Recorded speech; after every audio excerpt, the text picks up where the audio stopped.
Hello guys, welcome back to my channel. So today is going to be a very touchy video for me because my baby,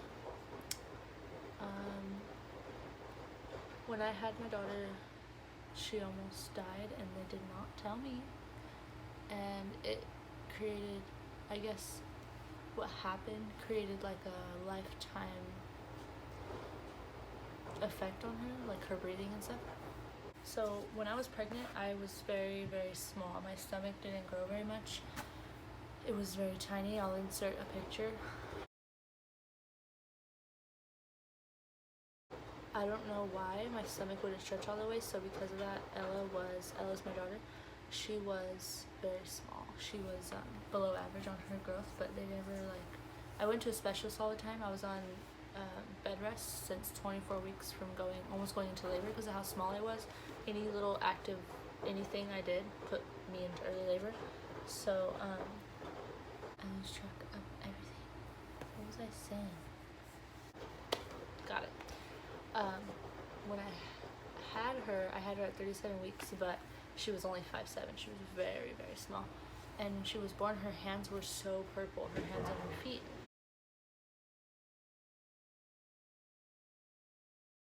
I always wondered why. I asked them why. They just said, oh, she's fine. Well, my husband's grandmother actually, when they let everybody in, they were still dealing with her. They actually heard her say, like, oh, we almost lost her. And I guess her blood sugar was so low that her heart can stop at any second, they said. So, I don't know. They pricked her foot probably like 15 times that night. She had so many little purple dots. It was the saddest thing. I actually have a video. I'll see if I can insert. I have a little clip of her when the first time they did it, and she didn't even cry. It didn't even faze her. That's exactly what we're doing. She didn't cry. She didn't cry at all. Look at that, Taylor. What are you afraid they're gonna do to you? Didn't even cry. No. But that's when it all started. And then so I noticed in the hospital she was breathing really weird, like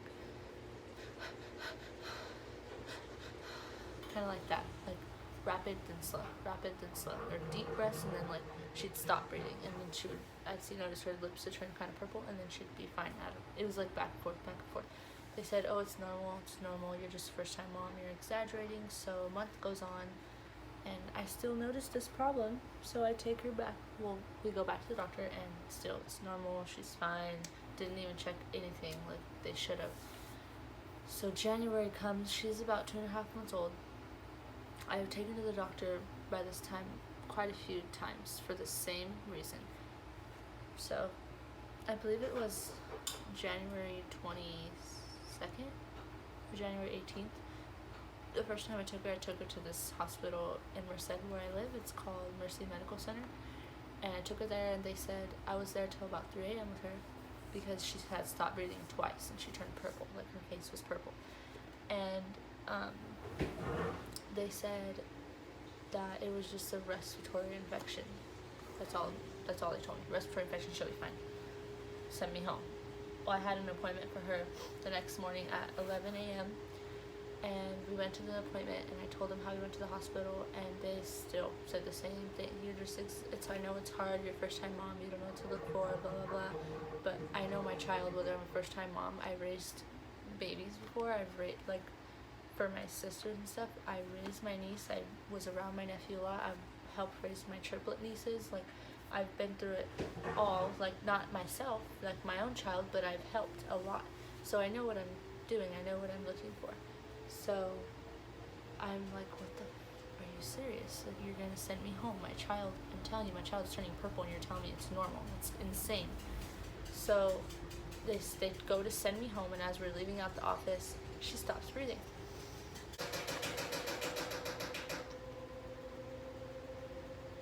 She stopped breathing, and I freaked out. I was patting her on her back. She just sounded very like she was trying to get something out and she couldn't. So the doctor sees that because she was just telling the nurse to give me something, and they bring me to the back immediately. They're like, come back here, hurry.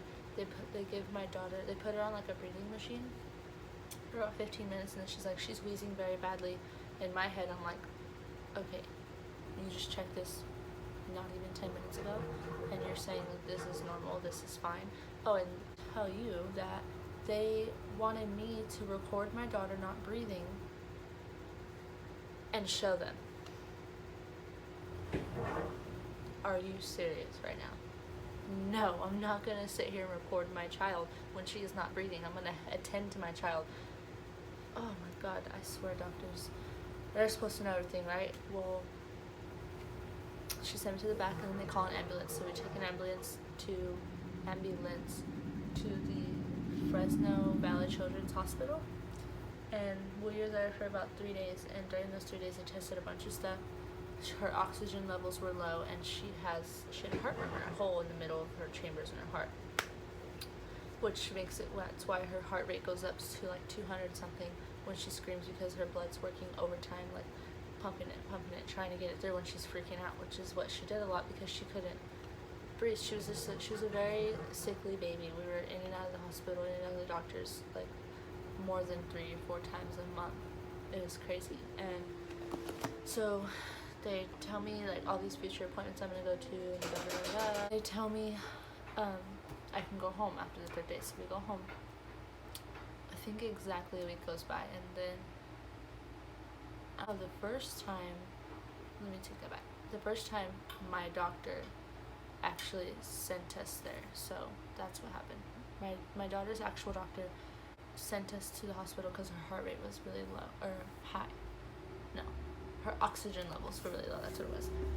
So we drove there ourselves that night. That's when we stayed there for 3 days. They told us about the heart murmur. A week goes by, and that's when we go in for the breathing problem again.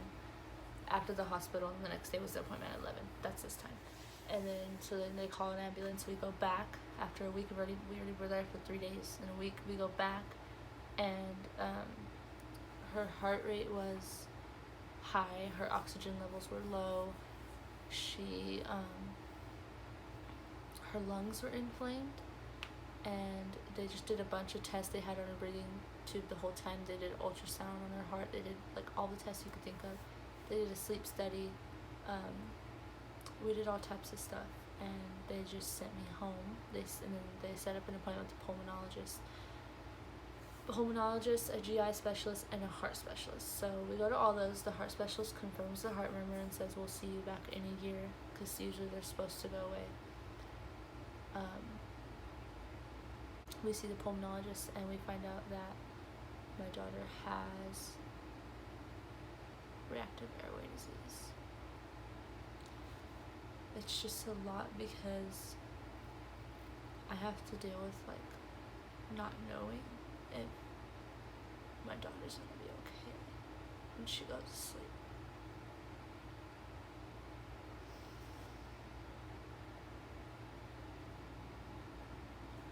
For months, like I get up all night to this day. I check on her, make sure she's breathing okay. She's now on a baby steroid. It's called budesonide. She gets that twice in the morning, twice at night. She used to have it in a breathing machine, but now we do an inhaler. She also has albuterol for if she's ever really congested, because when she gets sick is when her airway closes. So let me explain reactive airway disease. Reactive airway disease is like asthma 10 times worse when you're sick type thing. So it's basically severe asthma, but her lungs inflame and they swell, which causes her to completely cut her air circulation off, and it swells her throat. So she can't, there's no, like barely anything. She can't even eat like a normal child. Like her esophagus is already small as it is. When she gets sick, especially when she's sick, it's already swelled. So when she gets sick, it swells even more, and it gets more closed. So she can't breathe. So, and my daughter was sick quite often. That's just, I always blame myself, but I had to learn that like it's not my fault. I did everything I had to do when I was pregnant. Things just happen, and it happened to be my baby that it happened to, but that's okay. We're gonna live through it. We're gonna think positive. So now my daughter sees a lung specialist every 2 to 4 months, and if she's doing good, they do it every 6 months, but lately it's been 2 to 4 months because she still has problems. She's now 1 year and 8 months old, a little over 1.5 years, and she still has breathing problems. it's sad because in the summertime she wants to play, like now she wants to play outside with her cousins and friends and neighbors and everything, and she can't because I have to limit her play because she gets so tired and she runs out of breath. She can't breathe. I'm gonna have to bring her and give her an inhaler, and just hearing her cry over it is the worst thing ever. So if you know there's something wrong with your child and your doctor is trying to tell you that there is nothing wrong, everything is normal, do not let it go. Because they also told me that if I wouldn't have taken my daughter that second time, because what I didn't mention is that she had coronavirus and RSV, and I had taken her to the hospital in Merced the night before, and they told me nothing was wrong. It was just an infection. And they said if I would not have brought her, I would have lost my daughter. I would have lost my baby if I would not have pushed and pushed and pushed and pushed when they try to sit there and tell you that there's nothing wrong with your child when you know there is. So don't ever let anybody tell you that. If you know there's something wrong, you push until you get the right answer, until you get a answer. Because of the RSV and the coronavirus being so harsh on her, now my daughter has to deal with this problem for the rest of her life. Hopefully not. Hopefully it dies down as she gets older, but that's what I'm hoping for. But as of right now, they say the rest of her life. So we're just thinking positive right now and just going with the flow. She still wakes up a lot at night because she can't breathe right, and then she starts crying because I don't know why she can't really tell me. That's another thing that's hard and that sucks, is she can't tell me what is wrong or what she needs or what anything. She can't tell me. She's just a baby. So it makes it 10 times harder, but we do it. We get through it as a family together. She's a strong little girl. So I'm sorry this is very all over the place. This is a long time ago, like a year and like a few months ago when all this happened with the hospitals and everything. So I'm trying to remember everything.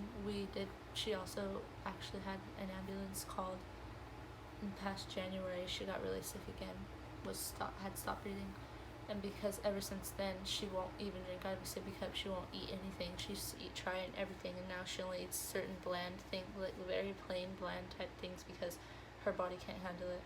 So if you guys have any questions, just comment down below what other videos you would like me to do.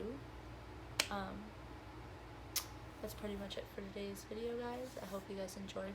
Please subscribe if you haven't already, and like this video, and I will see you guys later. Bye.